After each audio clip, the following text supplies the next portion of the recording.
বেটা বেঈমানের ঘরের বেঈমান এই ছিল তোমাদের মনে? আমি আবার কি বেঈমানি করলাম? আমাদেরকে ডাইকাই না এইভাবে সিরিজ হারায় দিলা, অতিথি পরায়ণ জাতি হইয়া অতিথিদের সাথে এটা করতে পারলা? অতিথি বইলেই তো তোমাদের একটা ম্যাচ জিততে দিছি, ভারত হইলে তো সেইটাও দিতাম না। ভারত আর আমি এক হলাম? আমি তোমাদের জন্য বিশ্বকাপ বয়কট করতে চেয়েছিলাম। বয়কট তো তুমিও করো নাই, শুধুমাত্র চাইছোই, তাই তুমিও আমাদের কাছে বিশেষ কিছুই না ভাই। তোমাদেরকে সহমর্মিতা দেখানোই ভুল হয়েছে, তোমাদের দেশে এসে তোমাদেরকেই হারানো উচিত ছিল। সেইটা না ৭১-এ পারছো না এখন পারবা।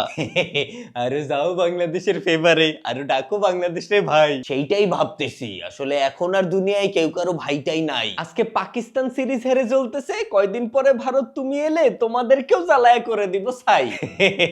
আমি পাকিস্তান না, আমি ডিফেন্ডিং চ্যাম্পিয়ন ভারত। মিরপুরে ভারত পাকিস্তান সবই এক, কারণ এইটা আমাদের ম্যাচ জয়ের আরত। দুর্বল দলেরই মাঠের ফেভার নেওয়া লাগে, কই আমরা তো এইসব নেই না।